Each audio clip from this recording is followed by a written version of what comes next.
ಮಧ್ಯಪ್ರಾಚ್ಯ ಯುದ್ಧ ಶುರುವಾಗಿ 25 ದಿನಗಳ ನಂತರ ಸಂಧಾನದ ಮಾತುಕತೆಗೆ ಒಂದು ವೇದಿಕೆ ಸಿದ್ಧವಾಗಿದೆ.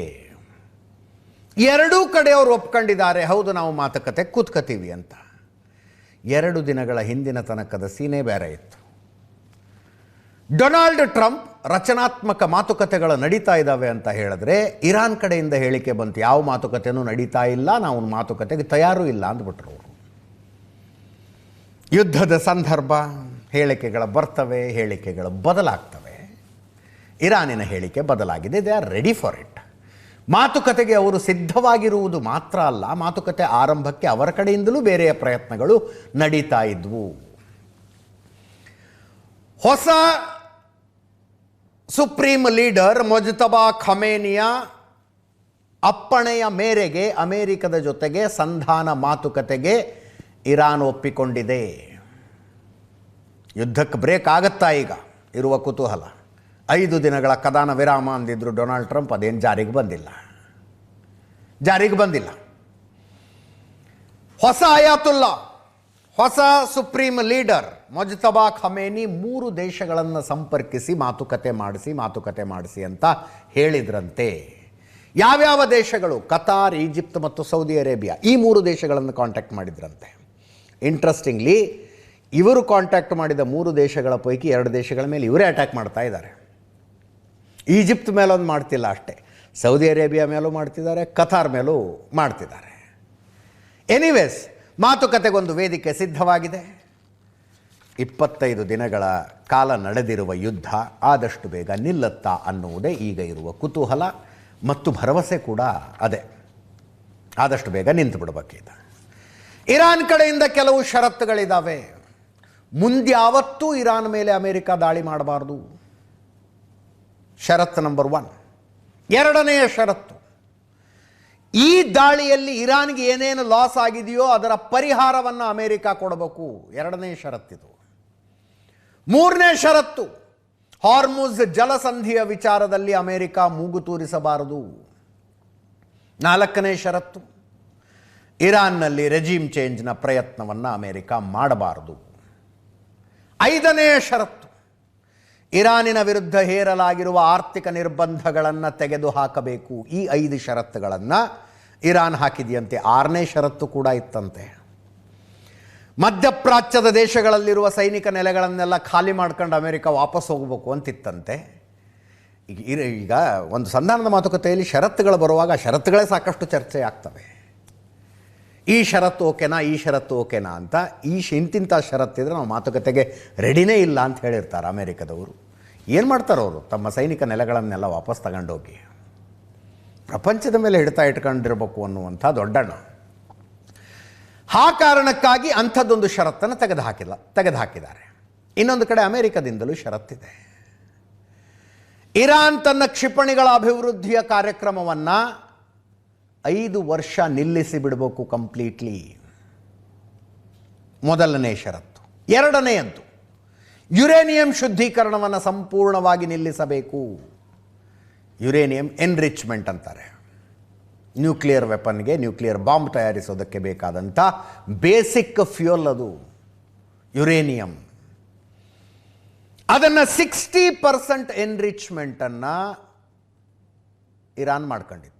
ಇಟ್ ಟೇಕ್ಸ್ ಟೆಕ್ನಾಲಜಿ, ತುಂಬ ಸ್ಪೆಸಿಫಿಕ್ ಕ್ರೂಷಿಯಲ್ ಟೆಕ್ನಾಲಜಿ ಅದು. ಅದು ಎಷ್ಟೆಷ್ಟು ಶುದ್ಧವಾಗ್ತಾ ಹೋಗುತ್ತೋ ಅಷ್ಟಷ್ಟು ಅಪಾಯಕಾರಿ ಆಗ್ತಾ ಹೋಗುತ್ತೆ. 60% ಶುದ್ಧ ಮಾಡ್ಕೊಂಡಿದ್ರು ಅವರು. ಎಷ್ಟು ಯುರೇನಿಯಂ? ಒಂದು ಅಂದಾಜಿನ ಪ್ರಕಾರ 440 kg 900 ಗ್ರಾಮ್. 440 kg 900 gram. 10 kgಯಲ್ಲಿ ದೊಡ್ಡದೊಂದು ಮಹಾನಗರವನ್ನು ಸಂಪೂರ್ಣವಾಗಿ ಧ್ವಂಸ ಮಾಡಿಬಿಡಬಹುದು. 10 kg ಎನ್ರಿಚ್ಡ್ ಯುರೇನಿಯಂ ಇದ್ದರೆ. ಇವರು 440 kg ನ್ಯೂಕ್ಲಿಯರ್ ಬಾಂಬ್ ತಯಾರಿಸುವ ಮಟ್ಟಿಗಲ್ಲ, ಅದರ ಹತ್ತತ್ರ ಎನ್ರಿಚ್ ಮಾಡಿ ಇಟ್ಕೊಂಡಿದ್ರು. ಆ ಎನ್ರಿಚ್ಮೆಂಟ್ ಕೆಲಸವನ್ನು ಸಂಪೂರ್ಣವಾಗಿ ನಿಲ್ಲಿಸಬೇಕು ಅನ್ನೋದು ಅಮೆರಿಕದ ಷರತ್ತು, 2ನೇ ಷರತ್ತು. 3ನೇದ್ದು, ಈಗಾಗಲೇ ನಮ್ಮ ದಾಳಿಯಲ್ಲಿ ನಿಮ್ಮ ನ್ಯೂಕ್ಲಿಯರ್ ರಿಯಾಕ್ಟರ್ಗಳು ಯಾವ್ಯಾವು ಹಾನಿಯಾಗಿದ್ದಾವೋ, ಒಡೆದೋಗಿದ್ದಾವೋ, ಧ್ವಂಸಗೊಂಡಿದ್ದಾವೋ ಅವುಗಳನ್ನು ರೀಬಿಲ್ಡ್ ಮಾಡಬಾರ್ದು. ಮತ್ತೆ ಕಟ್ಟಂಗಿಲ್ಲ, ಅವನ್ನ ಕಂಪ್ಲೀಟಾಗಿ ಬಾಗಿಲಾಕ್ಬಿಡ್ಬೇಕು ಓಕೆ ಅಂತ. 4ನೆಯ ಷರತ್ತು, ಅಣು ವಿದ್ಯುತ್ ಕೇಂದ್ರಗಳು ಅಂತಾರಾಷ್ಟ್ರೀಯ ಪರಿಶೀಲನೆಗೆ ಒಳಪಡಬೇಕು. ಅಂದರೆ ನೀವು ಕರೆಂಟ್ ಮಾಡ್ತೀನಿ ಅಂತ ಹೇಳಿ, ವಿದ್ಯುತ್ ತಯಾರು ಮಾಡ್ತೀನಿ ಅಂತ ಹೇಳಿ ಬಾಂಬ್ ತಯಾರು ಮಾಡ್ತಾ ಇದ್ದೀರಿ ಒಳಗೆ. ಅವುಗಳ ಮೇಲೆ ಇಂಟರ್ನ್ಯಾಷನಲ್ ಸ್ಕ್ರೂಟಿನಿ ಇಡಬೇಕು ಅಂತ. 5ನೆಯ ಷರತ್ತು, ಶಸ್ತ್ರಾಸ್ತ್ರ ಮಿತಿ ಒಪ್ಪಿಕೊಳ್ಳಬೇಕು. ನಿಮ್ಮ ಹತ್ರ ಯಾವ ಕಾಲದಲ್ಲೂ 1,000ಕ್ಕಿಂತ ಹೆಚ್ಚಿನ ಮಿಸೈಲ್ಗಳು ಇರಕೂಡ್ದು ಅಂತ. 1,000 ಮಿಸೈಲ್ ಮ್ಯಾಕ್ಸಿಮಮ್ ಇರಬೇಕು ನಿಮ್ಮ ಹತ್ರ ಅಂತ. ಇದು ಇತ್ತೀಚೆಗೆ ಸೇರಲ್ಪಟ್ಟಿರುವಂಥ ಏನೋ ಕಂಡೀಷನ್ ಆಗಿರ್ಬೇಕಿದು. ಇರಾನ್ ಎಷ್ಟು ಮಿಸೈಲ್ ತಯಾರು ಮಾಡಿ ಇಟ್ಕೊಂಡಿದೆ, ಎಷ್ಟು ಡ್ರೋನ್ ತಯಾರು ಮಾಡಿ ಇಟ್ಕೊಂಡಿದೆ ಅನ್ನೋದು ಗೊತ್ತಾದ ಮೇಲೆ ಹೊಸ ಷರತ್ತು ಸೇರ್ಕೊಂಡಿದೆ ಅನ್ಸುತ್ತೆ. 5ನೇ ಷರತ್ತದು. 6ನೇ ಷರತ್ತು, ಹಿಜ್ಬುಲ್ಲಾ, ಹೌತಿ, ಹಮಾಸ್ ಭಯೋತ್ಪಾದಕ ತಂಡಗಳಿಗೆ ಬೆಂಬಲ ಕೊಡುವುದನ್ನು ನಿಲ್ಲಿಸಬೇಕು. ಇದು 6ನೆಯ ಷರತ್ತು. ಇಷ್ಟು ಷರತ್ತುಗಳೊಂದಿಗೆ ಮಾತುಕತೆಗೆ ವೇದಿಕೆ ತಯಾರಾಗಿದೆ. ಯಾಕಿದು? ಎರಡೂ ಕಡೆಯವ್ರಿಗೆ ಯುದ್ಧ ಸಾಕಾಗಿದೆ. ಈ ವಿದೇಶಾಂಗ ನೀತಿಯಲ್ಲಿ, ಮಿಲಿಟರಿ ನೀತಿಯಲ್ಲಿ ಒಂದು ಮಾತಿದೆ, ಯುದ್ಧ ಯಾವಾಗ ಶುರು ಮಾಡಬೇಕು ಅನ್ನೋದು ಬಹಳ ಜಾಣತನದ ನಿರ್ಧಾರ, ಯಾವಾಗ ನಿಲ್ಲಿಸಬೇಕು ಅನ್ನುವಂಥದ್ದು ಇನ್ನೂ ಜಾಣತನದ ನಿರ್ಧಾರ ಅಂತ. ಯುದ್ಧ ಶುರು ಮಾಡಿಬಿಡೋದು ಈಸಿ, ನಿಲ್ಲಿಸೋದು ಅದು ಬಹಳ ಕಷ್ಟ. ರಷ್ಯಾ ಯುಕ್ರೇನ್ ಯುದ್ಧ ಶುರುವಾದಾಗಲೂ ನಾವು ಮಾತಾಡಿದ್ವಿ, ಇನ್ನೇನು ಭಾಳ ದಿವಸ ಇಲ್ಲ, ಒಂದು 15 ದಿವಸದಲ್ಲಿ ರಷ್ಯಾದವ್ರು ಯುಕ್ರೇನ್ ಮುಗಿಸ್ಬಿಡ್ತಾರೆ. ಅಬ್ಬಬ್ಬ ಅಂದ್ರೆ 1 ತಿಂಗಳು ನಡೆಯುತ್ತಿದ್ದು ಅಂತ. ವರ್ಷಗಟ್ಟಲೆ ಆಯ್ತು ರೀ, ಇನ್ನೂ ನಡ್ಕೊಂಡು ಹೋಗ್ತಾ ಇದೆ. ಅದು ಒಂದು ಮಿಲಿಟ್ರಿ ಸಂಘರ್ಷವನ್ನು ಯಾವ ಹಂತದಲ್ಲಿ ನಿಲ್ಲಿಸಬೇಕು ಅನ್ನೋದು ಇಂಪಾರ್ಟೆಂಟ್. ಟ್ರಂಪಿಗೆ ಶುರು ಮಾಡೋದು ಗೊತ್ತಿತ್ತು, ನಿಲ್ಲಿಸೋದು ಗೊತ್ತಿಲ್ಲ. 25 ದಿನಗಳಿಂದ ನಡೀತಾ ಇದೆ. ಇರಾನ್ನಿಂದ ಪ್ರತಿರೋಧ ಬರ್ತಾನೆ ಇದೆ. ಇರಾನ್ಗೆ ತನ್ನ ನಾಗರಿಕರನ್ನು ಕಾಪಾಡಿಕೊಳ್ಳಬೇಕು ಅನ್ನೋದು ಪ್ರಯಾರಿಟಿ ಅಲ್ಲ. ನಮ್ಮ ಮೇಲೆ ದಾಳಿ ಮಾಡ್ತಾ ಇರೋರಿಗೆ ನೆಲೆಯನ್ನು ಒದಗಿಸಿದಾರಲ್ಲ, ಅವ್ರಿಗೆ ನಾವೆಷ್ಟು ಹಾನಿ ಮಾಡ್ತೀವಿ ಅನ್ನೋದಷ್ಟೇ ಪ್ರಯಾರಿಟಿ. ಅದರ್ವೈಸ್ ಪಾತಾಳದಲ್ಲಿ ಇಷ್ಟು ದೊಡ್ಡ ಡ್ರೋನ್ ಸಿಟಿಗಳನ್ನು, ಮಿಸೈಲ್ ಸಿಟಿಗಳನ್ನು ನಿರ್ಮಿಸಿಕೊಂಡು ಅಲ್ಲಿ ಸಾವಿರ ಮಿಸೈಲ್ ತಯಾರು ಮಾಡಿಟ್ಟವರು ತಮ್ಮದೇ ಆದಂಥ ಒಂದು ಏರ್ ಡಿಫೆನ್ಸ್ ಸಿಸ್ಟಮ್ ಡೆವಲಪ್ ಮಾಡ್ತಿರ್ಲಿಲ್ವ? ಮೊಟ್ಟ ಮೊದಲ ದಿನದಿಂದಲೂ ಇರಾನಿನ ಆಕಾಶದ ಮೇಲೆ ಇಸ್ರೇಲ್, ಅಮೆರಿಕಗಳು ಪ್ರಭುತ್ವ ಸಾಧಿಸಿಕೊಂಡು ಕುಳಿತುಕೊಂಡವು. ಇರಾನಿನ ಗುರಿ ಇರೋದು ಹೊಡೆಯೋದ್ರ ಬಗ್ಗೆ ಅಷ್ಟೇ. ಈ ಪ್ರತಿರೋಧವನ್ನು ಅಮೆರಿಕನೂ ನಿರೀಕ್ಷೆ ಮಾಡಿರಲಿಲ್ಲ, ಇಸ್ರೇಲು ನಿರೀಕ್ಷೆ ಮಾಡಿರಲಿಲ್ಲ. ಪ್ರತಿರೋಧ ನಿರೀಕ್ಷೆ ಮಾಡಿರಲಿಲ್ಲ. ಒಂದು ಪ್ರತಿರೋಧ ಮಾಡಿದ್ರು ಅಬ್ಬಬ್ಬ ಅಂದರೆ ಇಸ್ರೇಲ್ ಮೇಲೆ ಹೊಡಿತಾರೆ ಅವರು, ಇನ್ನೇನು ಮಾಡ್ತಾರೆ ಬೇರೆ ಅಂತ. ಇರಾನ್ ಕೊಟ್ಟ ಮಾಸ್ಟರ್ ಸ್ಟ್ರೋಕು ತನ್ನ ದೇಶದ ಅಕ್ಕಪಕ್ಕದಲ್ಲಿ ಯಾವ್ಯಾವ ದೇಶಗಳಲ್ಲಿ ಅಮೇರಿಕದ ಸೈನಿಕ ನೆಲೆಗಳಿದ್ದವೋ ಆ ಸೈನಿಕ ನೆಲೆಗಳನ್ನು ಟಾರ್ಗೆಟ್ ಮಾಡ್ತೀವಿ ಅಂತ ಹೇಳ್ಕೊಂಡು ಆ ದೇಶಗಳ ಮೇಲೆ ದಾಳಿ ಮಾಡಿದ್ದು. ಇಸ್ರೇಲ್ಗಿಂತ ಹೆಚ್ಚಿನ ಡ್ರೋನ್ಗಳನ್ನು, ಮಿಸೈಲ್ಗಳನ್ನು ಯುನೈಟೆಡ್ ಅರಬ್ ಎಮಿರೇಟ್ಸ್ ಮೇಲೆ ಬಿಟ್ಟಿದ್ದಾರೆ ಇವರು. UAE, specially Dubai. UAEಯಲ್ಲಿ ದುಬೈ ಅನ್ನೋದು ಕಿರೀಟಕ್ಕೆ ಸಿಲುಕಿಸಿದ ಗರಿ ಅಂತಾರಲ್ಲ, ಕಿರೀಟದಲ್ಲಿನ ಮುಕುಟ ಅಂತಾರಲ್ಲ, ಹಂಗಿರೋದು. ಆ ದುಬೈ ಮೇಲೆ ಅಟ್ಯಾಕು. UAEಯ ಅಮೆರಿಕದ ಸೇನಾ ನೆಲೆಗಳನ್ನು ಮಾತ್ರ ಟಾರ್ಗೆಟ್ ಮಾಡಿದ್ರ? ಹೌದು ಅನ್ನೋದಾದರೆ ದುಬೈ ಇಂಟರ್ನ್ಯಾಷನಲ್ ಏರ್ಪೋರ್ಟ್ಗೆ ಯಾಕೆ ಮಿಸೈಲ್ ಬಿಡ್ತಾರೆ? ಕತಾರ್ನಲ್ಲಿ ಆ ದೇಶದ ಅತಿ ದೊಡ್ಡ ತೈಲ ಸಂಗ್ರಹಾಲಯಕ್ಕೆ ಯಾಕೆ ಹೊಡಿತಾರೆ? ಆಯಿಲ್ ರಿಸರ್ವ್ ಅವ್ರದ್ದು ಅತಿ ದೊಡ್ಡದು, ಅದಕ್ಕೆ ಯಾಕೆ ಹೊಡಿತಾರೆ? ಅಬುದಾಬಿಯಲ್ಲಿ ಅಮೆಜಾನ್ನ ಸರ್ವರ್ಗೆ ಯಾಕೆ ಹೊಡಿತಾರೆ? ಅಂದರೆ ಸ್ಟ್ರಾಟಜಿಕಲ್ ಪಾಯಿಂಟ್ಗಳನ್ನು ಅದು ಹೆಂಗೆ ಇರಾನ್ ಟಾರ್ಗೆಟ್ ಮಾಡಿಕೊಳ್ತು ಅಂದರೆ ಅಮೇರಿಕಕ್ಕೆ ಕೂಡ ಅದನ್ನು ಜಸ್ಟಿಫೈ ಮಾಡೋದು ಕಷ್ಟ ಜಸ್ಟಿಫೈ ಇನ್ ದ ಸೆನ್ಸ್ ಯಾರ ಮೇಲೆ ದಾಳಿ ಮಾಡಿದಾರೋ ಅವ್ರಿಗೆ ಇಂಥ ಕಾರಣಕ್ಕಾಗಿದೆ, ಡೋಂಟ್ ವರಿ ಅಂತ ಹೇಳೋದು ಅಮೇರಿಕಕ್ಕೆ ಕೂಡ ಕಷ್ಟ ಆಗಿದೆ. ನಮ್ಮ ದೇಶದಲ್ಲಿ ನಿಮ್ಮ ಮಿಲಿಟ್ರಿ ಇರೋದಕ್ಕೆ ಜಾಗ ಕೊಟ್ಟಿದ್ದಕ್ಕೆ ನಾವು ಅನುಭವಿಸಬೇಕಾಗಿ ಬಂತಲ್ಲ ಅಂತ ಅರಬ್ ರಾಷ್ಟ್ರಗಳು ಹೇಳ್ತಾ ಇದ್ದಾವೆ. ಈಗ ಡೊನಾಲ್ಡ್ ಟ್ರಂಪ್ರನ್ನ ಅತ್ಯಂತ ದೊಡ್ಡ ಇಕ್ಕಟ್ಟಿಗೆ ಸಿಲುಕಿಸಿರುವುದು ಆ ಕಾರಣ. ಯುದ್ಧ ಶುರು ಮಾಡಿದಾಗ ಇವರು ಹಂಗೆ ಅಂದ್ಕೊಂಡಿದ್ರು. ಡೇ 1 ರೀ, ಶುರುವಾಗಿ 24 ಗಂಟೆ ಒಳಗೆ ಅಯಾತುಲ್ಲಾ ಖಮೇನಿ ಮತ್ತು ಆತನ ಸುತ್ತಲಿದ್ದಂಥ 40 ಜನ ಪ್ರಮುಖರನ್ನು ನೋಡಿದ ಮೇಲೆ ಇನ್ನೇನಲ್ಲ ಮುಗದೆ ಹೋಯಿತು ಅಂತ ರೆಜಿಮ್ ಚೇಂಜ್ ಮಾಡಿಬಿಡ್ತೀವಿ 25 ದಿನ ಆದರೂ ರೆಜಿಮ್ ಚೇಂಜಿನ ಸಾಧ್ಯತೆ ದೂರದ ತನಕನೂ ಕಾಣಿಸ್ತಾ ಇಲ್ಲ. ಅದರ ಜೊತೆಗೆ ಹಾರ್ಮುಜ್ ಜಲಸಂಧಿ. ಹಾರ್ಮುಜ್ ಜಲಸಂಧಿಯ ಮೇಲೆ ಇರಾನಿನ ನಿಯಂತ್ರಣದ ಕಾರಣಕ್ಕಾಗಿ ಫ್ಯೂಯಲ್ ರೇಟು ಒಂದು ಸಲ ಆಕಾಶಕ್ಕೆ ಹೋಗುತ್ತೆ, ಒಂದು ಸಲ ರಪ್ ಅಂತ ಬೀಳುತ್ತೆ. $110 ತನಕ ಹೋಗಿತ್ತು ನಿನ್ನೆ, ಮತ್ತು $100 ಬಂದಿದೆ. ಈ ಕಾರಣಕ್ಕಾಗಿ ಅಮೇರಿಕ ಮತ್ತು ಡೊನಾಲ್ಡ್ ಟ್ರಂಪ್ ಪ್ರಪಂಚದ ಕೈಯಲ್ಲಿ ಬಯಸ್ಕೋಬೇಕಾಗಿ ಬರುತ್ತೆ. ಎಷ್ಟು ಸ್ಟೇಬಲ್ ಇತ್ತು ಮಾರ್ಕೆಟು, ಎಷ್ಟು ಸ್ಟೇಬಲ್ ಇತ್ತು ಇತ್ತೀಚಿನ ವರ್ಷಗಳಲ್ಲಿ. ನೀವು ಹಾಗೆ 15 ವರ್ಷದ ಹಿಂದೆ ಹೋದ್ರೆ $140 ತನಕ ಹೋಗಿತ್ತು. ಯುದ್ಧ ಇರಲಿಲ್ಲ, ಏನಿರಲಿಲ್ಲ, ಬಿಡಿ, $140 ತನಕ ಹೋಗಿತ್ತು. ಯುದ್ಧ ಶುರುವಾಗೋದಕ್ಕಿಂತ ಮುಂಚೆ $70 ರೀ. ಇಷ್ಟೇ 60, 70, 80ರಲ್ಲಿ ಅಡ್ಡಾಡ್ಕೊಂಡು ಇತ್ತಪ್ಪ oil rate, per barrel crude oil rate. ಈಗ ಬಯಸ್ಕೋಬೇಕಲ್ಲ ಪ್ರಪಂಚದ ದೇಶಗಳ ಕಡೆಯಿಂದ. ಅದರ ಜೊತೆಗೆ ಅಮೇರಿಕದ ಆರ್ಥಿಕತೆ, ಪ್ರಪಂಚದ ಅತಿ ದೊಡ್ಡ ಆರ್ಥಿಕತೆ ಕೇಳೋದಕ್ಕೆ ಚಂದ. ಅದು ಅವ್ರಿಗೆ ಅವ್ರದ್ದೇ ಆದ ಸಮಸ್ಯೆಗಳ ಸಾವಿರ ಇದ್ದಾವೆ. ತನ್ನ ಆರ್ಥಿಕತೆಗಿಂತ ಎಷ್ಟೋ ಪಟ್ಟು ದೊಡ್ಡ ಸಾಲ ಮಾಡಿ ಕೂತ್ಕೊಂಡಿದೆ ಅಮೇರಿಕ. ಡಾಲರ್ನ ಶಕ್ತಿ ಒಂದು ಇಲ್ಲದೆ ಹೋದರೆ ಅಮೇರಿಕ ದೊಡ್ಡಣ್ಣ ಅನ್ನೋದೊಂದು ಜೋಕ್ ಆಗಿಬಿಡ್ತಿತ್ತು. ಡಾಲರ್ನ ಶಕ್ತಿ ಆ ಆರ್ಥಿಕತೆಗೆ ಹೊಡ್ತಾ ಬೀಳ್ತಾ ಇದೆ. ದುಡ್ಡು ಸುರಿಬೇಕು ಯುದ್ಧ ಅಂದರೆ ಲಕ್ಷಾಂತರ ಕೋಟಿ ರೂಪಾಯಿಗಳು ಬೇಕಾಗ್ತವೆ. ಈ ಎಲ್ಲ ಕಾರಣಗಳಿಗಾಗಿ ಅಮೇರಿಕಕ್ಕೆ ಈ ಸಂಧಾನದ್ದೊಂದು ಅವಶ್ಯಕತೆ ಇತ್ತು. ಇನ್ನೊಂದು ಕಡೆ ಇರಾನ್ಗೆ ಎಷ್ಟು ದಿವಸ ಹೊಡೆಸ್ಕೋತಾರೆ ಪಾಪ. ಅದೆಷ್ಟು ಡ್ರೋನ್ ತಯಾರು ಮಾಡಿ ಇಟ್ಕೊಂಡ್ರು, ಅದೆಷ್ಟು ಮಿಸೈಲ್ ಮಾಡಿ ತಯಾರಿ ಇಟ್ಕೊಂಡ್ರು. ಇವತ್ತೆಲ್ಲ ಇನ್ನೊಂದು 15 ದಿವಸ ಖಾಲಿ ಆಗ್ತಾವು. ಆಮೇಲೆ ದೊಡ್ಡ ದೊಡ್ಡ ಲೀಡರ್ಗಳ ಸತ್ತೋದ್ರು. ಆಗೋದಿಲ್ಲ, but in case ground invasion ಆಯಿತು ಅಂತ ಇಟ್ಕೊಳ್ಳಿ. ಮುಂದಿನ ಕಥೆ. ಇರಾನ್ಗೂ ಬೇಕಾಗಿತ್ತು ಇಂಥದ್ದೊಂದು ಕದನ ವಿರಾಮ. ಅದಕ್ಕೆ ಮಾತುಕತೆ, ಪಾಕಿಸ್ತಾನದಲ್ಲಿ ಮಾತುಕತೆ ಮಾಡ್ತಾರಂತೆ. JD ವ್ಯಾನ್ಸ್ ಬರುವ ಸಾಧ್ಯತೆ ಇದೆ. ಅಮೆರಿಕದ ಉಪಾಧ್ಯಕ್ಷರು ಈ ಮಾತುಕತೆಯ ಭಾಗ ಆಗ್ತಾರೆ ಅಂತ ಒಂದು ಚರ್ಚೆ ಇದೆ. ನೆನಪಿರಲಿ, ಮೊದಲ ದಿನದಿಂದಲೂ JD ವ್ಯಾನ್ಸ್ಗೆ ಈ ಯುದ್ಧ ಸಮ್ಮತಿ ಇಲ್ಲ ಅವರಿಗೆ ಅಂತ ಚರ್ಚೆ ಇತ್ತು.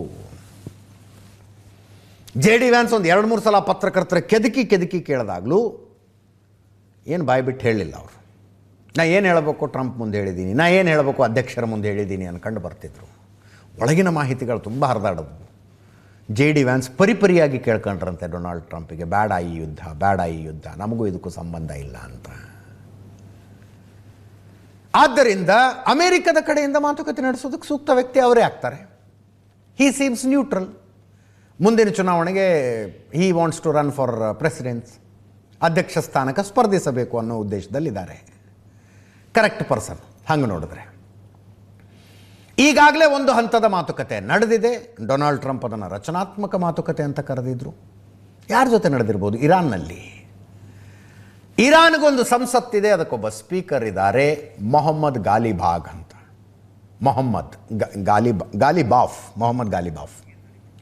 ಮೊಹಮ್ಮದ್ ಬಘೀರ್ ಗಾಲಿಬಾಫ್ ಅಂತ ಕರೀತಾರೆ. ಸ್ಪೀಕರು ಅವರು ಇರಾನ್ನನ್ನು ಪ್ರತಿನಿಧಿಸುವ ಸಾಧ್ಯತೆ ಇದೆ ಮಾತುಕತೆಯಲ್ಲಿ. JD ವ್ಯಾನ್ಸ್ ಒಂದು ಕಡೆ, ಮೊಹಮ್ಮದ್ ಬಘೇರ್ ಗಾಲಿಬಾಫ್ ಒಂದು ಕಡೆ. ಮಾತುಕತೆ ನಡೆಯೋದು ಬಹುಶಃ ಪಾಕಿಸ್ತಾನದಲ್ಲಿ, ಇಸ್ಲಾಮಾಬಾದ್ನಲ್ಲಿ ನಡೆಯುವ ಸಾಧ್ಯತೆ ಇದೆ. ಆ ಕಡೆ ಇರಾನಿಯನ್ ಸ್ಪೀಕರ್ ಮೊಹಮ್ಮದ್ ಬಘೇರ್ ಗಾಲಿಬಾಫ್ ಕೂಡ ಮಾಡರೇಟ್ ಲೀಡರ್, ಕಟ್ಟರ್ ಇಸ್ಲಾಮಿಕ್ ನಾಯಕ ಅಲ್ಲ. ಅಲ್ಲೊಂದು 2 ಗುಂಪುಗಳಿದ್ದಾವೆ. ಹಾಗೆ ನೋಡಿದ್ರೆ ಇರಾನಿನ ಅಧ್ಯಕ್ಷರು ಕೂಡ ಮಾಡರೇಟೇ ಅನ್ನಿಸಿಕೊಂಡವರು. ಇರಾನಿನ ಅಧ್ಯಕ್ಷರು ಮಾಡರೇಟೆ. ಪಾಕಿಸ್ತಾನ, ಟರ್ಕಿ, ಈಜಿಪ್ಟ್ಗಳು ಪ್ರಯತ್ನ ನಡೆಸ್ತಾ ಇದ್ವು ಇಂಥದ್ದೊಂದು ಸಂಧಾನಕ್ಕೆ. ಈಗ ಸಂಧಾನಕ್ಕೆ ವೇದಿಕೆ ಸಿದ್ಧ ಆಗಿದೆ. ಆದಷ್ಟು ಬೇಗ ಇವರಿಬ್ಬರು ಒಂದು ಎದರ ಬದರ ಕೂತ್ಕೊಳ್ಳುವ ಸಾಧ್ಯತೆ ಇದೆ. ಆದಷ್ಟು ಬೇಗ. ಅಮೇರಿಕದ ಕಡೆಯಿಂದ ಶ್ವೇತಭವನದ ವಿಶೇಷ ರಾಯಭಾರಿ ಸ್ಟೀವ್ ವಿಟ್ಕಾಫ್ ಬರಬಹುದಂತೆ. ಜೆರೆಡ್ ಕುಶ್ನರ್ ಬರಬಹುದು. ಜೆರೆಡ್ ಕುಶ್ನರು ಡೊನಾಲ್ಡ್ ಟ್ರಂಪ್ ಅಳಿಯ, ಟ್ರಂಪ್ ಮಗಳ ಗಂಡ. ಬಟ್ ಶ್ವೇತಭವನದಲ್ಲಿ ಅರ್ಥಾತ್ ವೈಟ್ ಹೌಸ್ನಲ್ಲಿ ಏನೋ ರೆಸ್ಪಾನ್ಸಿಬಿಲಿಟಿ ಇದೆ ಅವರಿಗೆ. On that capacity he may come ಅಂತಾರೆ. ಮಾತುಕತೆ ನಡೆಯೋದು ಫೈನಲ್ ಅಂತ ಆದಮೇಲೆ ಡೊನಾಲ್ಡ್ ಟ್ರಂಪ್ ಸೋಷಿಯಲ್ ಮೀಡಿಯಾದಲ್ಲಿ ಪೋಸ್ಟ್ ಹಾಕಿದ್ದು.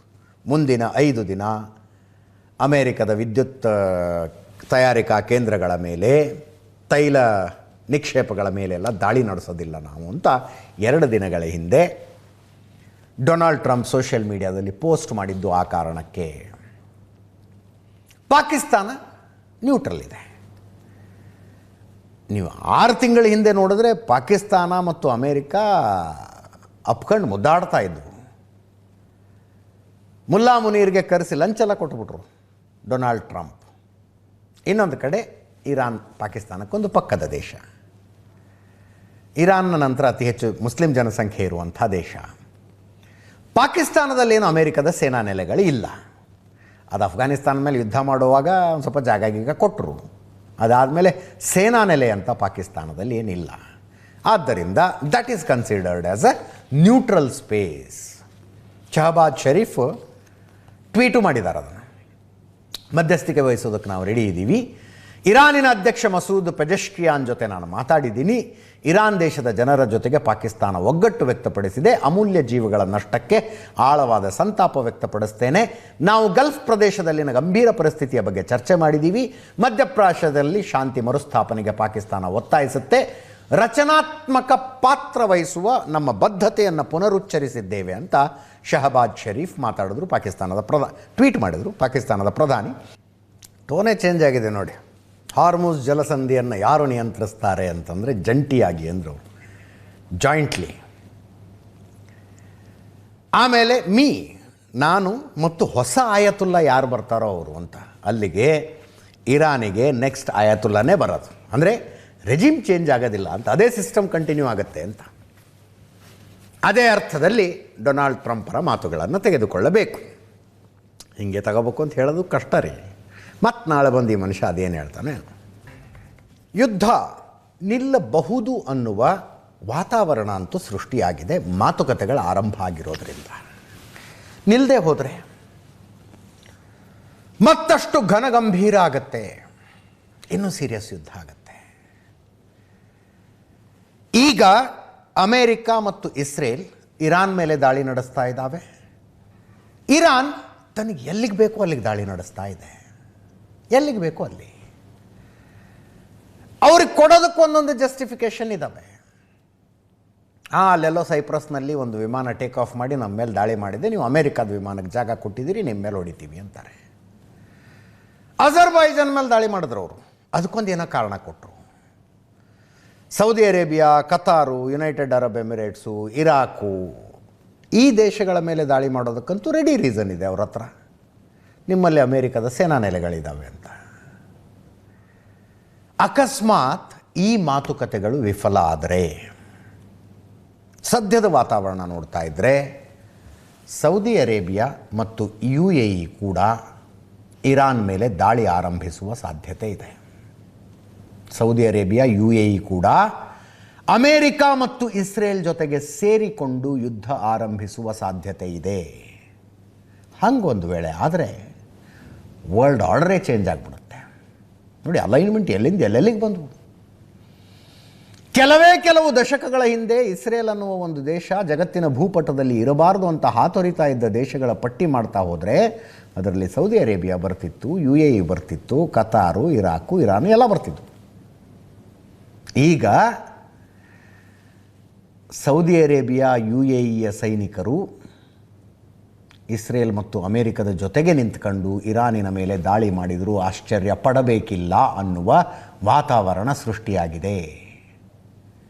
ಎಷ್ಟು ಅಂತ ಹೊಡೆಸ್ಕೊತಾರೆ ಅವರು. ಇಲ್ಲಿ ತನಕ ಇರಾನ್ ಮಾಡಿದ ದಾಳಿಗಳಿಗೆ ಆತ್ಮರಕ್ಷಣೆ ಮಾತ್ರ ಮಾಡಿಕೊಳ್ತಾ ಇದ್ದಾವೆ ಸೌದಿ ಅರೇಬಿಯಾ ಮತ್ತು UAE. ಉಳಿದ ದೇಶಗಳು ಸಹ ಬರೀ ಆತ್ಮರಕ್ಷಣೆ ಅಷ್ಟೇ. ಆ ಕಡೆಯಿಂದ ಡ್ರೋನ್ಗಳು ಬರ್ತವೆ, ಆ ಕಡೆಯಿಂದ ಮಿಸೈಲ್ಗಳು ಬರ್ತವೆ. ಇವರು ತಮ್ಮ ಏರ್ ಡಿಫೆನ್ಸ್ ಸಿಸ್ಟಮ್ ಇಟ್ಕೊಂಡು ಅವುಗಳನ್ನು ಆಕಾಶದಲ್ಲಿ ಹೊಡಿತಾರೆ. 100ಕ್ಕೆ 90 ಹೊಡಿತಾರೆ, ಒಂದು 10 ಬಂದು ಬೀಳ್ತವೆ, ಒಂದಷ್ಟು ಹಾನಿ ಆಗುತ್ತೆ, ಒಂದಷ್ಟು ಜನ ಸಾಯ್ತಾರೆ, ಒಂದಷ್ಟು ಕಟ್ಟಡಗಳಿಗೆ ಹಾನಿ ಆಗುತ್ತೆ. ಇಷ್ಟು ದಿವಸ ನಡ್ಕೊಂಡು ಬಂದಿರೋದು ಇದು, 25 ದಿನಗಳ ಕಾಲ ನಡ್ಕೊಂಡು ಬಂದಿರೋದಿದೆ. ನಾನು ಬ್ರೇಕ್ಗಿಂತ ಮುಂಚೆನೂ ಹೇಳಿದೆ, ಇಸ್ರೇಲ್ ಮೇಲೆ ಹಾರಿಸಿದ ಕ್ಷಿಪಣಿಗಳಿಗಿಂತ ಜಾಸ್ತಿ ಕ್ಷಿಪಣಿಗಳನ್ನು UAE ಮೇಲೆ ಇರಾನ್ ಹಾರಿಸಿದೆ. ಯಾಕೆ? ಅದಕ್ಕೆ ಕಾರಣಗಳನ್ನು 3-4 ದಿವಸದ ಹಿಂದೆ ಇದೇ ನ್ಯೂಸ್ ಅವರ್ನಲ್ಲಿ ಬಹಳ ಡಿಟೇಲಾಗಿ ಮಾತಾಡಿದ್ದೆ ನಾನು. ಒಂದು ಪ್ರಾಕ್ಸಿಮಿಟಿ, ಮಧ್ಯದಲ್ಲಿ ಅದೊಂದು ಪರ್ಷಿಯನ್ ಗಲ್ಫ್ ಒಂದೇ ಇರೋದು. ಕೆಲವು ಕಡೆಗಳಲ್ಲಿ ಲ್ಯಾಂಡ್ ಟು ಲ್ಯಾಂಡ್ ಡಿಸ್ಟೆನ್ಸ್ ನೋಡಿದ್ರೆ ನೀವು 100 ಕಿಲೋಮೀಟರ್ ಇದೆ. ಗಡಿ ಶೇರ್ ಮಾಡ್ಕೊಳ್ಳೋದಿಲ್ಲ, ಭೂಗಡಿ ಶೇರ್ ಮಾಡಿಕೊಳ್ಳೋದಿಲ್ಲ ಇರಾನ್ ಮತ್ತು UAE. ಅದು ಒಂದೇ ರೀಸನ್ನ ಅಲ್ಲ. ಮಧ್ಯಪ್ರಾಚ್ಯದಲ್ಲಿ ಅತ್ಯಂತ ಶಕ್ತಿಶಾಲಿ ದೇಶಗಳ ಒಕ್ಕೂಟ, ಸಂಸ್ಥಾನಗಳ ಒಕ್ಕೂಟ UAE. ಏನೂ ಇಲ್ಲ ಅಲ್ಲಿ. ಆಯಿಲ್ ಒಂದು ಬಿಟ್ಟರೆ ಪಕ್ಕಾ ಮರುಭೂಮಿ, ನೀರಿಲ್ಲ, ಒಂದು ನದಿ ಇಲ್ಲ, ಕೃಷಿ ಇಲ್ಲ, ಜನಸಂಖ್ಯೆ ಇಲ್ಲ, ಮ್ಯಾನ್ಯುಫ್ಯಾಕ್ಚರಿಂಗ್ನ ನ್ಯಾಚುರಲ್ ಎನ್ವೈರ್ನಮೆಂಟ್ ಇಲ್ಲ. ಹೀಗೆಲ್ಲ ಇದ್ಕೊಂಡು ಆ ದೇಶದವರಷ್ಟು ಮುಂದುವರೆದು ಬಿಟ್ಟಿದ್ದಾರೆ. ಇರಾನ್ನಲ್ಲಿ ಅದೆಲ್ಲವೂ ಇದೆ. Geographically advantages ಪೊಸಿಷನ್ನಲ್ಲಿದ್ದಾರೆ.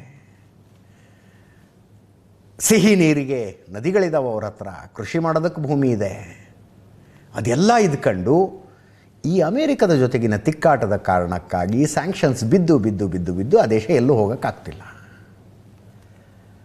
ಒಂದು ಸಲ UAEಗೆ ಹೊಡೆತ ಕೊಟ್ಟುಬಿಟ್ರೆ, UAE ಇನ್ವೆಸ್ಟ್ಮೆಂಟಿಗೆ ಹಬ್ಬು, ಟ್ಯಾಕ್ಸ್ ಹೆವನ್ನು, ಅಲ್ಲಿರುವಂಥ ದುಡಿಯುವ ಜನರ ಪೈಕಿ 90% ಮೈಗ್ರೆಂಟ್ಸು, 90% ಜನ ವಲಸೆ ಬಂದವರು ಎಲ್ಲಿಂದನೋ, ಅವರು ಸೇರ್ಕೊಂಡು ಅದೇನೋ ಒಂದು ದುಬೈ ಅಂತ ಮಾಡಿಟ್ಟಿದ್ದಾರೆ, ಒಂದು ಅಬುದಾಬಿ ಅಂತ ಮಾಡಿಟ್ಟಿದ್ದಾರೆ. ಎಷ್ಟು ಮಾಡ್ತಿರೋ ಮಾಡಿ ನೋಡೋಣ, ನಾವು 1 ತಿಂಗಳು ಹೊಡೆದ್ರೆ ತಡ್ಕತೀರಾ ಅನ್ನೋ ಹುಚ್ಚಾಟಕ್ಕೆ ಬಿದ್ದು ಇರಾನ್ನವರು ಹೊಡಿತಾ ಇದ್ದಾರೆ. ಎಷ್ಟು ಅಂತ UAE ತಡ್ಕೊಳತ್ತೆ. ಆ ಕಡೆ ಸೌದಿ ಅರೇಬಿಯಾದ ಕಥೆನೂ ಅದೇ, ಎಷ್ಟು ಅಂತ ತಡ್ಕತಾರೆ ಅವರು. ಈಗ ಆರಂಭಗೊಳ್ಳಲಿರುವ ಮಾತುಕತೆಗಳೇನಾದರೂ ಸಫಲವಾಗದೇ ಹೋದರೆ, ಮಾತುಕತೆಗಳು ಮುರಿದು ಬಿದ್ದರೆ, ಸೌದಿ ಅರೇಬಿಯಾ UAEಯ ಸೈನಿಕರು ಆಯುಧ ಹಿಡ್ಕೊಂಡು ಇರಾನಿನ ಮೇಲಿನ ದಾಳಿಗೆ ತಯಾರಾದರೇನು ಆಶ್ಚರ್ಯ ಪಡಬೇಡಿ. ಇಲ್ಲಿ ತನಕ ಡಿಫೆನ್ಸಿವ್ ಆಗಿ ಏನು ಆಡ್ತಾ ಇದ್ರಲ್ಲ, ಇನ್ನು ಮುಂದೆ ಅವರು ಅಫೆನ್ಸಿವ್ ಆಗ್ತಾರೆ. ಅವ್ರಿಗೆ ನಡ ಮುರಿಯೋದಕ್ಕೆ ಹೊರಟುಬಿಟ್ಟಿದೆ ಇರಾನು. ಬುರ್ಜ್ ಖಲೀಫಾಗೆ ಹೊಡಿತಾರೆ ರೀ ಇವರು ದುಬೈನಲ್ಲಿ. ದುಬೈ ಇಂಟರ್ನ್ಯಾಷನಲ್ ಏರ್ಪೋರ್ಟ್, ಭಾಳ ಸಲ ಹೇಳಿದ್ದೀನಿ ನಾನು, ಒಂದು ವಾರಕ್ಕೆ ಆನ್ ಆ್ಯನ್ ಆ್ಯಾವ್ರೇಜ್ 3,500 ಫ್ಲೈಟ್ಗಳು ಲ್ಯಾಂಡ್ ಆಗ್ತವಲ್ಲಿ. ಯುರೋಪ್ ಮತ್ತು ಈ ಕಡೆಯ ಜಗತ್ತಿಗೆ ಕನೆಕ್ಟಿಂಗ್ ಇರೋದೇ ದುಬೈ ಅಬುದಾಬಿ ಅಲ್ಲ. ಅವುಗಳ ಮೇಲೆ ಅಟ್ಯಾಕ್ ಮಾಡ್ತಾ ಇದ್ದಾರೆ. ಸೇಡು ತೀರಿಸಿಕೊಳ್ಳೋದಕ್ಕೆ ಅವ್ರು ಹೊರಟರು, ಆಶ್ಚರ್ಯ ಪಡಬೇಕಿಲ್ಲ. ಈ ಮಧ್ಯೆ ಟ್ರಂಪ್ ಅವರ ನೆನ್ನೆಯ ಸೋಷಿಯಲ್ ಮೀಡಿಯಾ ಪೋಸ್ಟ್, 5 ದಿನಗಳ ಕಾಲ ದಾಳಿ ಮಾಡುವುದಿಲ್ಲ, ಒಂದು ಸೆಂಟೆನ್ಸ್ ಹೇಳ್ತಾ ಇತ್ತು. ಇನ್ನೊಂದು ಸೆಂಟೆನ್ಸು, ಮುಂದಿನ 5 ದಿನಗಳ ಕಾಲ ಇರಾನಿನ ತೈಲ ಕೇಂದ್ರಗಳು ಮತ್ತು ವಿದ್ಯುತ್ ಉತ್ಪಾದನಾ ಘಟಕಗಳ ಮೇಲೆ ದಾಳಿ ಮಾಡೋದಿಲ್ಲ ಅಂತಿತ್ತು. ಅದನ್ನು 2 ಥರ ಅರ್ಥ ಮಾಡ್ಕೋಬೋದಾಗಿತ್ತು. ಒಂದು, ಯುದ್ಧ ಪೂರ್ತಿ ನಿಲ್ಲಿಸ್ಬಿಡ್ತಾರೆ, ಅಥವಾ ಯುದ್ಧ ಮುಂದುವರಿಯುತ್ತೆ, ಇರಾನಿನ ತೈಲ ಕೇಂದ್ರಗಳು ಮತ್ತು ವಿದ್ಯುತ್ ಉತ್ಪಾದನಾ ಘಟಕಗಳನ್ನು ಮುಟ್ಟೋದಿಲ್ಲ ಇವರು ಅಂತ 2 ಥರ ಅರ್ಥ ಮಾಡ್ಕೊಳ್ಬಹುದಾಗಿತ್ತು. ಎರಡೂ ನಿಜ ಆಗಲಿಲ್ಲ. ಎರಡೂ ನಿಜ ಆಗಲಿಲ್ಲ. ಇವತ್ತು ಕೂಡ ಇಸ್ಫಹಾನ್ನಲ್ಲಿ ಅವರ ನ್ಯಾಚುರಲ್ ಗ್ಯಾಸ್ ಸೆಂಟರ್ಗಳ ಮೇಲೆ, ನೈಸರ್ಗಿಕ ಅನಿಲ ಕೇಂದ್ರಗಳ ಮೇಲೆ ದಾಳಿ ನಡೆಯಿತು. ಕೊರಾಮ್ ಶಹರ್ನಲ್ಲಿ ಗ್ಯಾಸ್ ಪೈಪ್ಲೈನನ್ನು ಅಮೇರಿಕ ಧ್ವಂಸಗೊಳಿಸ್ತು. ನಿನ್ನೆ ಹೇಳಿದ ಪ್ರಕಾರ ಅರ್ಧನೂ ನಡ್ಕೊಳ್ಳಿಲ್ಲ ಅಂತ, ಯಥಾ ಪ್ರಕಾರ ಮುಂದುವರಿತದು. ಅಲ್ಲಿಗೆ ಕದನ ವಿರಾಮ ಅನ್ನುವಂಥದ್ದೇನಾಗಿಲ್ಲ. ಇನ್ನೊಂದು ಕಡೆ ಇಸ್ರೇಲ್ ಕೇಳಿದ್ರೆ ಯಾವ ಕದನ ವಿರಾಮ ಅಂತಾರವರು, ಯಾವ ಕದನ ವಿರಾಮ? ಅದಕ್ಕೆ ಇರಾನ್ ಇಸ್ರೇಲಿನ ಮೇಲಿನ ದಾಳಿಯನ್ನು ಮುಂದುವರಿಸ್ತು.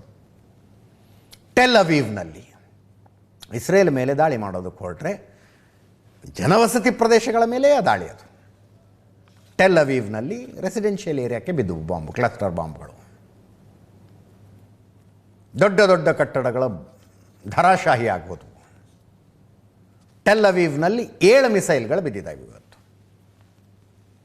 ನಿನ್ನೆ ತಾನೇ ಕದನ ವಿರಾಮ ಆಗಿಬಿಡ್ತೇನೋ ಅನ್ನೋ ವಾತಾವರಣ ಇತ್ತು, ಇವತ್ತಿಲ್ಲ. ಅಮೇರಿಕದ ರಾಯಭಾರ ಕಚೇರಿ ಇರಾಕ್ನ ರಾಜಧಾನಿ ಬಾಗ್ದಾದ್ನಲ್ಲಿ ಅದೊಂದು ಪಂಚಿಂಗ್ ಬ್ಯಾಗ್ ಆದಂಗೆ ಆಗಿ ಹೋಗ್ಬಿಟ್ಟಿದೆ ಇರಾನ್ಗೆ. ಭಾಳತ್ತಾಯಿತು ಮಿಸೈಲ್ ಹಾರಿಸೇ ಇಲ್ಲ ಅಂದ್ರೆ ಹಾರಿಸಿ ಅದೊಂದು ರಾಯಭಾರಿ ಕಚೇರಿ ಕಡೆಗೆ ಅನ್ನೋ ಹಂಗಾಗಿದೆ. ಅಲ್ಲಿ ಯಾರೂ ಜನ ಇಲ್ಲ ಮತ್ತು ಹೊಡಿತಾ ಇದ್ದಾರೆ ಅದನ್ನು. ಇನ್ನೊಂದು ಕಡೆ ಇಸ್ರೇಲು ಲೆಬನಾನ್ ಮೇಲೆ ದಾಳಿಯನ್ನು ಮುಂದುವರೆಸಿದೆ. ಅಲ್ಲಿ ಹಿಜ್ಬುಲ್ಲಾ ಭಯೋತ್ಪಾದಕ ಸಂಘಟನೆ ಇದೆ. ಹಿಜ್ಬುಲ್ಲಾದವರು ಇವತ್ತು ಇಸ್ರೇಲ್ ಕಡೆ ದಾಳಿ ನಡೆಸಿದ್ರು. ಇಸ್ರೇಲಿನ ಏರ್ ಸ್ಟ್ರೈಕ್ ಲೆಬನಾನ್ ಮೇಲೂ ಮುಂದುವರಿಯಿತು, ಇಸ್ರೇಲ್ ಮೇಲೂ ಮುಂದುವರಿಯಿತು. ಇರಾನ್ ಮೇಲೂ ಮುಂದುವರಿಯಿತು.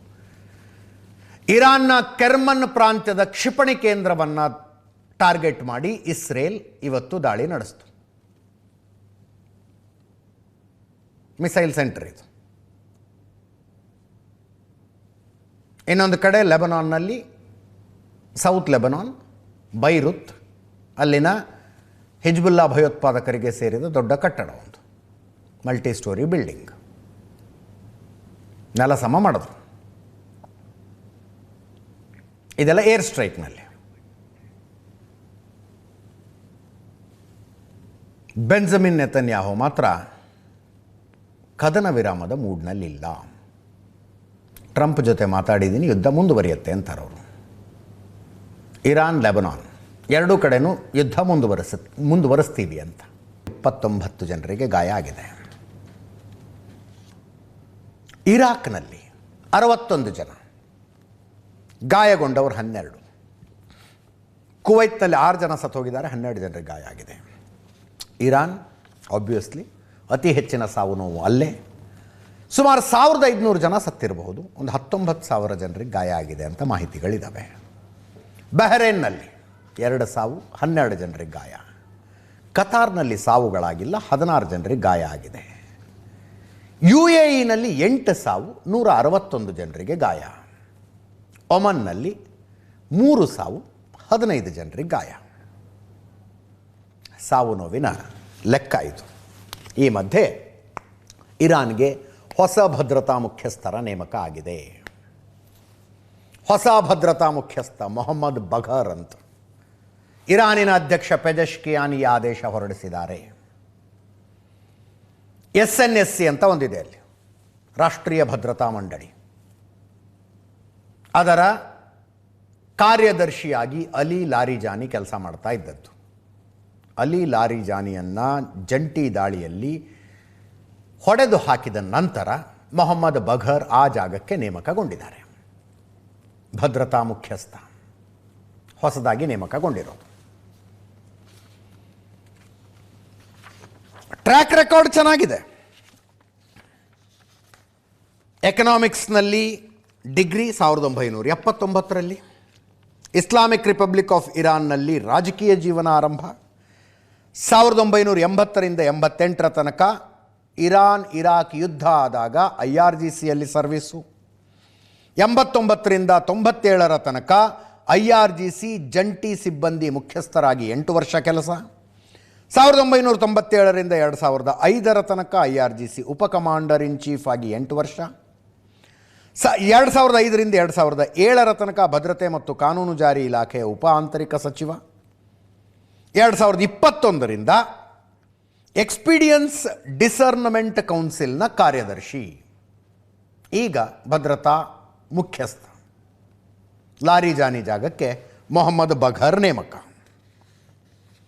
ಈ ಮಧ್ಯದಲ್ಲಿ ಯುದ್ಧ ಪೀಡಿತ ಇರಾನ್ಗೆ ಭಾರತದಿಂದ ಸಂತಾಪಗಳ ವ್ಯಕ್ತ ಆದದ್ದು, ಅಮೇರಿಕ ಇಸ್ರೇಲ್ ವಿರುದ್ಧ ಪ್ರತಿಭಟನೆಗಳು ನಡೆದದ್ದು, ಆಕ್ರೋಶ, ಕಣ್ಣೀರು ಎಲ್ಲವನ್ನು ನೋಡಿದ್ವಿ ನಾವು. ಈಗ ಕಾಶ್ಮೀರದಲ್ಲಿರುವ ಶಿಯಾ ಸಮುದಾಯ ದೇಣಿಗೆ ಸಂಗ್ರಹಿಸಿ ಕೊಟ್ಟಿದೆ.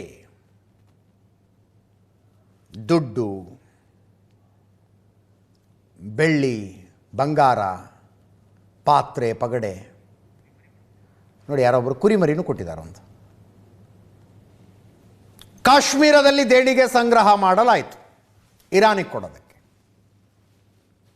ಅಲ್ಲೊಂದು ಶಿಯಾ ಯುವಕರ ಗುಂಪು ಮನೆ ಮನೆಗೆ ಹೋಗಿ ಸಂಗ್ರಹಿಸಿದೆ. ನೋಡಿ, ಅಲ್ಲಿ ಇಯರ್ ರಿಂಗ್ಸ್ ಎಲ್ಲ ನೋಡ್ತಾ ಇದ್ದೀರಿ, ಬಂಗಾರದ್ದು. ಆಯ್ತು, ಸಂಗ್ರಹ ಮಾಡಿದ್ರು. ಇರಾನಿಗೆ ಹೆಂಗೆ ತಲುಪಿಸ್ತಾರೆ ಈಗ ಪ್ರಶ್ನೆ ಬರುತ್ತೆ. ತಗೊಂಬಂದು ದೆಹಲಿಯಲ್ಲಿ ಇರಾನಿನ ರಾಯಭಾರ ಕಚೇರಿಗೆ ಕೊಟ್ಟಿದ್ದಾರೆ. ಇರಾನ್ ರಾಯಭಾರ ಕಚೇರಿಗೆ. ಇರಾನ್ ರಾಯಭಾರ ಕಚೇರಿ ಥ್ಯಾಂಕ್ಸ್ ನೋಟು ರಿಲೀಸ್ ಮಾಡಿದೆ. ಇರಾನ್ ಜೊತೆಗೆ ನಿಂತಿದ್ದಕ್ಕೆ ಕಾಶ್ಮೀರಿ ಜನರಿಗೆ ಧನ್ಯವಾದ, ನಿಮ್ಮ ದಯೆಯನ್ನು ಯಾವತ್ತಿಗೂ ಮರೆಯುವುದಿಲ್ಲ ಅಂತ. ಇಷ್ಟು ಕಟ್ಕೊಂಡು ಯುದ್ಧದಲ್ಲಿ ಏನೂ ಆಗಬೇಕಾಗಿಲ್ಲ. ಬಟ್ ಇಟ್ ಈಸ್ ಏನು ಶೋಯಿಂಗ್ ಆಫ್ ಸಪೋರ್ಟ್. ಈ ರೀತಿಯೂ ಬೆಂಬಲ ವ್ಯಕ್ತಪಡಿಸ್ತಾ ಇದ್ದೀವಿ ಅಂತ ಬೆಂಬಲ ವ್ಯಕ್ತಪಡಿಸುವ ರೀತಿ.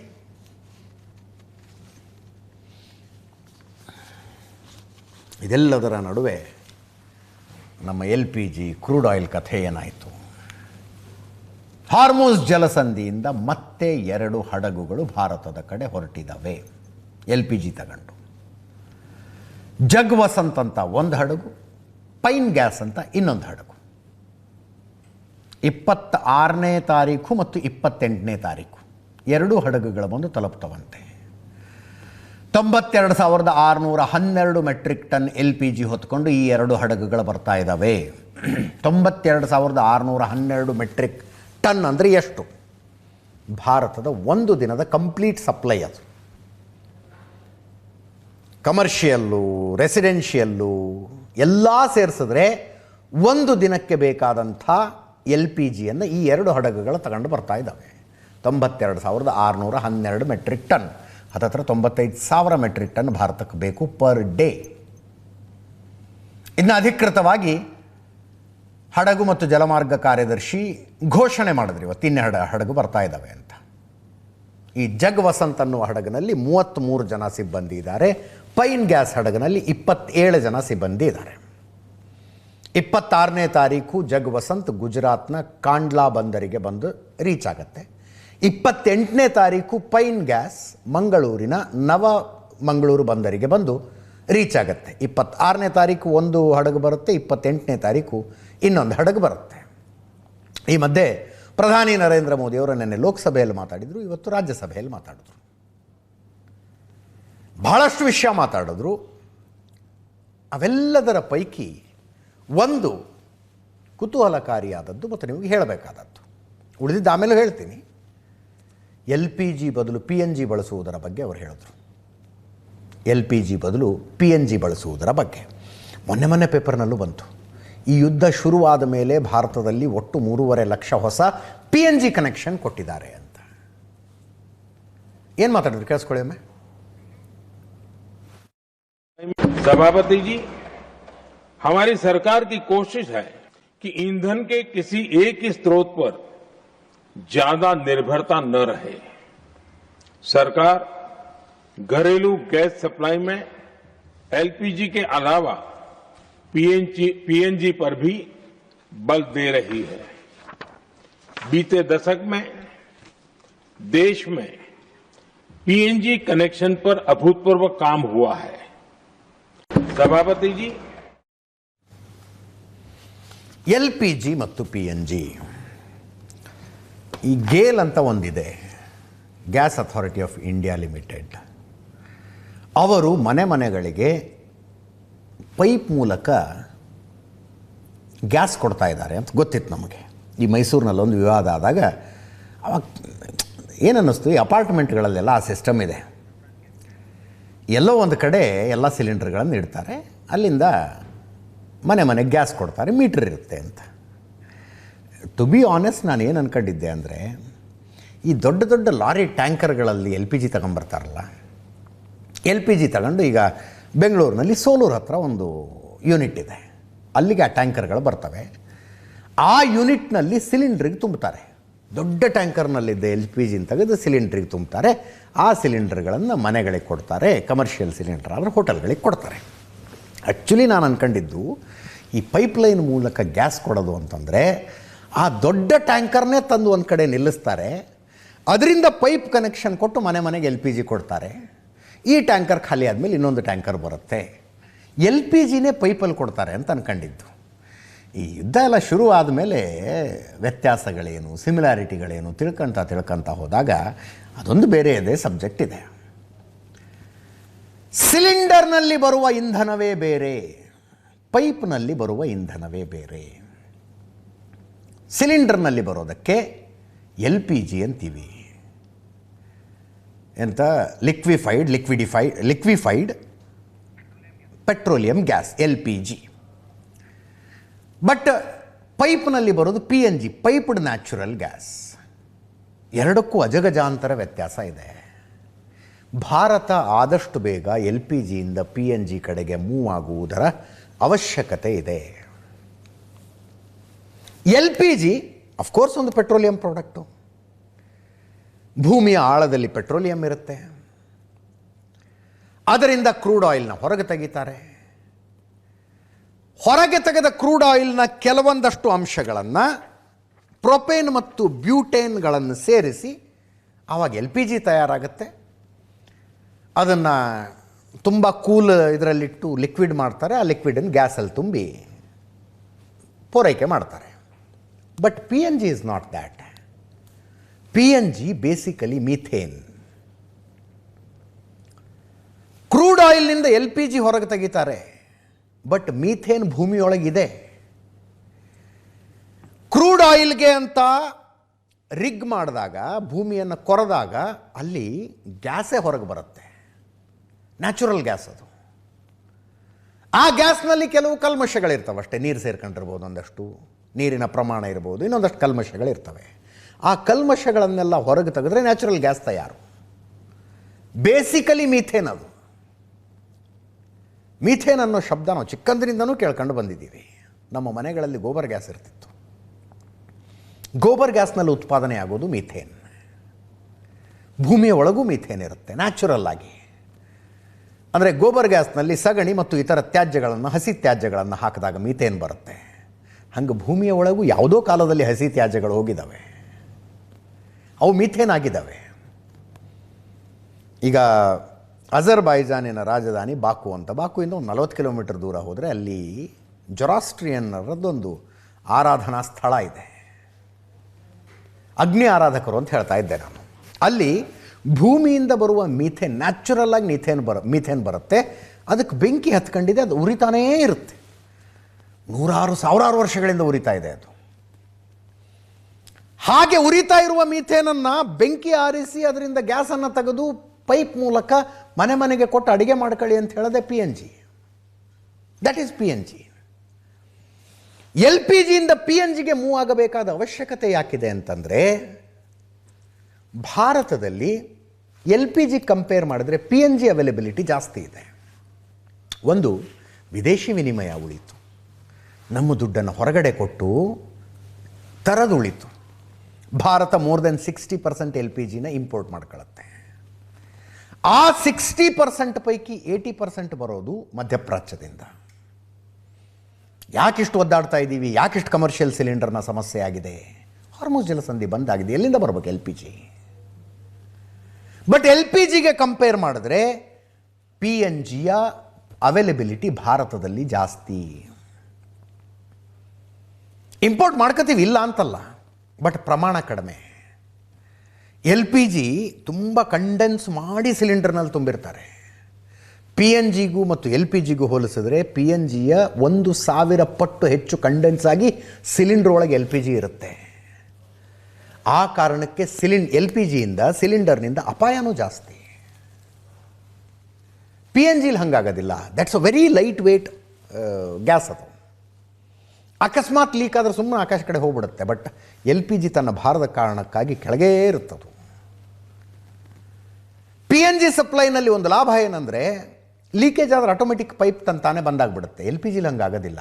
ಯಾರನ್ನೋ ಕರೆಸ್ಬೇಕು, ನಾವು ಕರೆಸಿ ಬಂದ್ ಮಾಡಬೇಕು. ಈ ಎಲ್ಲ ಲೆಕ್ಕಾಚಾರದಲ್ಲಿ LPGಗಿಂತಲೂ PNG ಸೇಫ್. ಪ್ರೊಡಕ್ಷನ್ ಕಾಸ್ಟ್ ಕಡಿಮೆ ಇರುತ್ತೆ. ಅದರ ಜೊತೆಗೆ ಈಗ ಸೋಲಾರ್ನಲ್ಲಿ ಸೂರ್ಯಘರ್ ಅಂತೆಲ್ಲ ಯೋಜನೆಗಳಿದ್ದಾವೆ. ನಿಮ್ಮ ಟೆರೇಸ್ ಮೇಲೆ ನೀವು ಸೋಲಾರ್ ಹಾಕಿಸ್ಕೊತೀರಿ. ನಿಮ್ಮ ಮನೆಗೆ ಎಷ್ಟು ಬೇಕೋ ಬಳಸ್ಕೊತೀರಿ. ಹೆಚ್ಚಾಗಿದ್ದನ್ನು ಗ್ರಿಡ್ಡಿಗೆ ಕೊಡ್ತೀರಿ. ನಿಮಗೆ ಕಡಿಮೆ ಆದ ಗ್ರಿಡ್ನಿಂದ ವಾಪಸ್ ತಗೊಳ್ತೀರಿ. ಮುಂದೊಂದು ದಿನ ಅದೇ ಸಿಸ್ಟಮ್ ಇದಕ್ಕೂ ಬರುತ್ತೆ. ಬಯೋಗ್ಯಾಸ್ ಉತ್ಪಾದನೆ ಮಾಡಿ ನಾವು ಗ್ರಿಡ್ಡಿಗೆ ಕೊಡಬಹುದು. ಬಯೋಗ್ಯಾಸ್ ಉತ್ಪಾದನೆ ಮಾಡಿ ನಮ್ಮ ಗ್ಯಾಸ್ ಪ್ಲ್ಯಾಂಟ್ಗಳಿರ್ತವೆ ಹಳ್ಳಿಗಳಲ್ಲಿ. 4-5 ದನ ಕಟ್ಕೊಂಡಂಥವ್ರು ಗ್ಯಾಸ್ ಪ್ಲ್ಯಾಂಟ್ ಮಾಡ್ಕೊಂಡಿರ್ತಾರೆ. ಅದನ್ನು PNGಯ ಗ್ರಿಡ್ಡಿಗೆ ಕನೆಕ್ಟ್ ಮಾಡಿದ್ರೆ ನಮ್ಮಲ್ಲಿ ಎಕ್ಸಸ್ ಪ್ರೊಡಕ್ಷನ್ ಆದಾಗ ಅಲ್ಲಿಗೆ ಕೊಡ್ಬೋದು, ನಮ್ಮಲ್ಲಿ ಕಡಿಮೆ ಆದಾಗ ಅಲ್ಲಿಂದ ತಗೊಳ್ಬೋದು. ಇದನ್ನು ಬಯೋಗ್ಯಾಸ್ ಅಂತೀವಿ, ಅದು ಪೈಪ್ಡ್ ನ್ಯಾಚುರಲ್ ಗ್ಯಾಸ್. ಹೆಂಗೆ ಪೆಟ್ರೋಲಿಯಂನಲ್ಲಿ ಎಥೆನಾಲ್ ಮಿಶ್ರಣ 90% ಈಗ 20% ಎಥೆನಾಲ್ ಮಿಶ್ರಣ ಏನಾಗ್ತಾ ಇದೆಯಲ್ಲ, ಆದಷ್ಟು ಬೇಗ ಭಾರತದಲ್ಲಿ PNG ಜೊತೆ ಬಯೋಗ್ಯಾಸ್ನ ಮಿಶ್ರಣ ಶುರುವಾಗುತ್ತೆ. ಆದಷ್ಟು ಬೇಗ ಶುರುವಾಗುತ್ತದು. ಆವಾಗ ಈ ಹಸಿ ಕಸ ಏನು ಮಾಡೋದು ಅಂತ ಬೆಂಗಳೂರಿನಲ್ಲಿ ಓದಾಡ್ತಾರಲ್ಲ, ಅದಕ್ಕೆ ತುಂಬ ದೊಡ್ಡ ಕಮರ್ಷಿಯಲ್ ವ್ಯಾಲ್ಯೂ ಬರುತ್ತೆ. ಯಾಕಂದರೆ PNG ಜೊತೆ ಬಯೋಗ್ಯಾಸ್ನ ಬ್ಲೆಂಡಿಂಗ್ ಶುರು ಮಾಡೋದಕ್ಕೆ ಸಾಧ್ಯತೆಗಳು ತುಂಬ ಇದ್ದಾವೆ. So moving from LPG to PNG ತುಂಬ ಬೇಗ ಆಗಬೇಕಾಗಿರುವ ಕೆಲಸ. 1,36,00,000 PNG ಕನೆಕ್ಷನ್ಗಳು ಈಗ ಭಾರತದಲ್ಲಿ ಇದ್ದಾವಂತೆ. ನೆನ್ನೆನೋ ಮೊನ್ನೆನೋ ಪೇಪರ್ನಲ್ಲಿ ಓದ್ತಾ ಇದ್ದೆ, ಯುದ್ಧ ಶುರುವಾದ ನಂತರ 3,50,000 PNG ಕನೆಕ್ಷನ್ಗಳನ್ನು ಭಾರತದಲ್ಲಿ ಕೊಡಲಾಗಿದೆ. ಇನ್ನೊಂದೇನೋ ದುಡ್ಡಿನ ಲೆಕ್ಕಾಚಾರದಲ್ಲಿ ಹೇಳ್ತಾ ಇದ್ರು, ಕಮರ್ಷಿಯಲ್ ಈಗ ಹೋಟೆಲ್ ಗಿಟಲ್ನವರೆಲ್ಲ PNG ತಗೊಂಡ್ಬಿಟ್ರೆ ಹೆಚ್ಚಿಗೆ ಲಾಭ ಆಗುತ್ತೆ, ಮನೆಗಳಿಗೆ LPGಗಿಂತ ಸ್ವಲ್ಪ ಕಾಸ್ಟ್ಲಿ ಆಗಬಹುದು ಅಂತ. ಈಗ ಶುರುವಾಗಿರೋದು, ಬರ್ತಾ ಬರ್ತಾ ಟೆಕ್ನಾಲಜಿ ಇಂಪ್ರೂವ್ ಆಗುತ್ತೆ. Let's see. ಇನ್ನು ಇವತ್ತು ಡೊನಾಲ್ಡ್ ಟ್ರಂಪ್ ಅವರು ಮೋದಿಯವರಿಗೆ ಫೋನ್ ಮಾಡಿ ಮಾತಾಡಿದ್ರಂತೆ. ಹಾರ್ಮುಜ್ ಜಲಸಂಧಿಯನ್ನು ಆದಷ್ಟು ಬೇಗ ಮುಕ್ತಗೊಳಿಸುವ ಬಗ್ಗೆ ಮೋದಿಯವರು ಡೊನಾಲ್ಡ್ ಟ್ರಂಪ್ ಅವ್ರ ಜೊತೆಗೆ ಮಾತಾಡಿದ್ರಂತೆ. ರಾಜ್ಯಸಭೆಯಲ್ಲಿ ಮಾತಾಡ್ತಾ ಒಂದು ಕಷ್ಟದ ಸಮಯ, ಬಿಕ್ಕಟ್ಟಿನ ಸಮಯ, ಎಲ್ಲರೂ ಒಗ್ಗಟ್ಟಿರಬೇಕಾದ ಅವಶ್ಯಕತೆ ಇದೆ ಅಂತ ಪ್ರಧಾನಿ ಮೋದಿಯವರು ಹೇಳಿದರು. ಇನ್ನೊಂದು ಕಡೆ ವಿಪಕ್ಷ ನಾಯಕ ರಾಹುಲ್ ಗಾಂಧಿಯವರು ಕೇಂದ್ರ ಸರ್ಕಾರದ ವಿರುದ್ಧ ಮುಗಿಬಿದ್ದರು. ಈ ಸಮಸ್ಯೆ ಬಗೆಹರಿಸೋದು ಹೆಂಗೆ ಅಂತ ಕೇಂದ್ರ ಸರ್ಕಾರಕ್ಕೆ ಗೊತ್ತೇ ಇಲ್ಲ. ಈ ದೇಶಕ್ಕೊಂದು, ಭಾರತಕ್ಕೊಂದು ವಿದೇಶಾಂಗ ನೀತಿನೇ ಇಲ್ಲ, ಇದು ಮೋದಿ ಪರ್ಸ್ನಲ್ ನೀತಿ ಆಗಿಬಿಟ್ಟಿದೆ, ಯೂನಿವರ್ಸಲ್ ಜೋಕ್ ಇದು, ಇತ್ಯಾದಿ ಇತ್ಯಾದಿ ರಾಹುಲ್ ಗಾಂಧಿಯವರು ಮಾತಾಡಿದ್ರು. ನಾಳೆ ಸರ್ವಪಕ್ಷ ಸಭೆ ಕರೆದಿದ್ದಾರೆ. ರಾಹುಲ್ ಗಾಂಧಿಯವರು ಹೋಗಲಿಕ್ಕಿಲ್ಲ ಅಂತ ಒಂದು ಸುದ್ದಿ ಇದೆ. ರಾಹುಲ್ ಗಾಂಧಿಯವರು ಹೋಗಲ್ಲಂತೆ. ಕೇರಳ ಪ್ರವಾಸದಲ್ಲಿ ಇರ್ತಾರೆ ರಾಹುಲ್ ಗಾಂಧಿಯವರು. ಸರ್ವಪಕ್ಷ ಸಭೆ ಕರೆಯಲಾಗಿದೆ, ವಿಪಕ್ಷ ನಾಯಕರು ಅದಕ್ಕೆ ಹೋಗ್ತಾ ಇಲ್ಲ. ಇನ್ನೊಂದು ಕಡೆ ಕರ್ನಾಟಕದಲ್ಲಿ ಅಲ್ಲಲ್ಲಿ ಪೆಟ್ರೋಲು ಡೀಸೆಲ್ಲು ಕಡಿಮೆ ಆಗ್ತಾ ಇದೆ, ಇಲ್ಲ ಪೆಟ್ರೋಲ್ ಬಂಕ್ಗಳಲ್ಲಿ ಖಾಲಿಯಾಗಿದೆ, ಸಪ್ಲೈ ಇಲ್ಲ ಅನ್ನೋ ಬೋರ್ಡ್ಗಳು ಕಾಣಿಸೋದಕ್ಕೆ ಶುರುವಾಗಿದ್ದಾವೆ. ಆ್ಯಕ್ಚುಲಿ ಹೇಳ್ತಾ ಇದ್ದೀವಿ, ಪೆಟ್ರೋಲು ಡೀಸೆಲ್ಲಿಗೆ ಕೊರತೆ ಇಲ್ಲ. ಪ್ಯಾನಿಕ್ ಬೈಯಿಂಗ್ ಮಾಡ್ತಾ ಇರುವ ಕಾರಣಕ್ಕಾಗಿ ಆಗ್ತಾ ಇರೋ ಸಮಸ್ಯೆ ಇದು. ಬ್ಯಾರಲ್ನಲ್ಲಿ ತುಂಬ್ಕೊಂಡು ಹೋದ್ವಿ, ಏನೂ ಇಲ್ಲ, ವಾಟರ್ ಕ್ಯಾನಲ್ಲಿ ತುಂಬ್ಕೊಂಡು ಹೋದ್ವಿ, ಆ ಕಾರಣಕ್ಕಾಗಿರುವ ಸಮಸ್ಯೆ. ನಾವಾಗಲೇ ತಂದುಕೊಳ್ತಾ ಇರುವ ಸಮಸ್ಯೆ ಇದು. ನಾವಾಗಲೇ ತಂದುಕೊಳ್ತಾ ಇರೋ ಸಮಸ್ಯೆ. ನೋಡಿ, ಇಲ್ಲಿ ಪೆಟ್ರೋಲ್ ಸಲುವಾಗಿ ಬಡದಾಡ್ಕೊತಾ ಇದ್ದಾರೆ. ಕಮರ್ಷಿಯಲ್ ಸಿಲಿಂಡರ್ ಕೂಡ ಏನೋ ದಿನಕ್ಕೆ 10,000 ಸಿಲಿಂಡರ್ ಬರೋದಕ್ಕೆ ಶುರುವಾಗಿದ್ದಾವ್ರಿ ವಾಪಸ್ಸು. ಏನು ಅಧ್ವಾನಪ್ಪ. ಇದರೊಂದಿಗೆ ಇವತ್ತಿನ ನ್ಯೂಸ್ ಅವರು ಮುಗಿಸ್ತಾ ಇದ್ದೀವಿ. ನೇರ ದಿಟ್ಟ ನಿರಂತರ ಸುದ್ದಿಗಾಗಿ ನೋಡ್ತಾ ಇರಿ ಏಷ್ಯಾನೆಟ್ ಸುವರ್ಣ ನ್ಯೂಸ್.